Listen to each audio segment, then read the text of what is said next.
The Israeli military launched an attack on Gaza today. Hamas claims Israel has violated the ceasefire 47 times.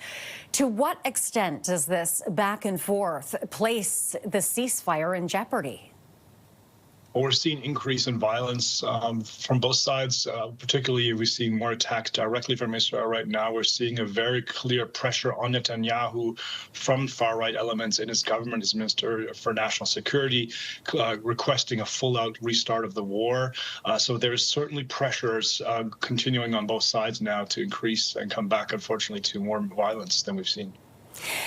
And also this claim from the U.S. that Hamas is planning to attack Palestinians. What do you make of that claim?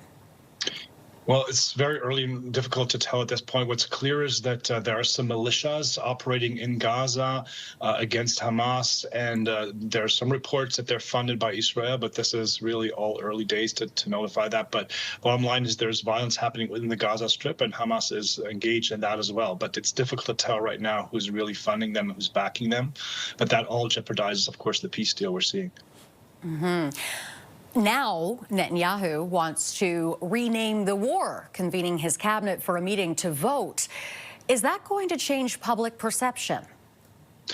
It very well may. It's clear that there's lots of pressures on Netanyahu to continue the war, particularly from elements in his government. He risks the government breaking apart if the far-right fractions are not satisfied with how he's dealing with the situation. So there are huge challenges for him right now in how he's dealing with the ceasefire.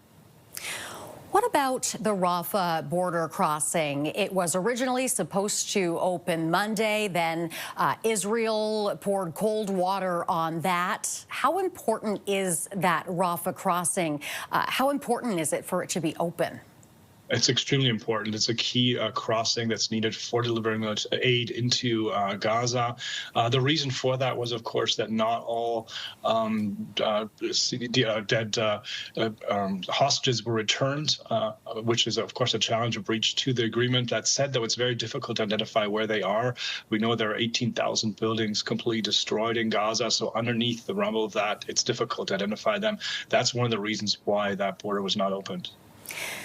These ceasefire violations, how do you expect Donald Trump to respond to them, bearing in mind that he's the one who brokered the ceasefire deal? That's the key question right now, really. It's difficult to imagine how he even was able to do it in the first place. It's definitely a very fragile agreement, and he will certainly, I think, try to put pressure on both sides, which we've seen him doing, to make sure that this does not continue. But it's really difficult, as I said, because there's pressures from both sides. And there's also basically ungoverned area in Gaza right now. It's not clear who's taking over state functions there. That's all contested at this point, so it's really difficult to influence what's happening in the Gaza Strip right now. All right, Anthony, we will have to leave it there. Thank you very much for your time today. Thank you. That is Anthony Seaboyer, military and national security expert.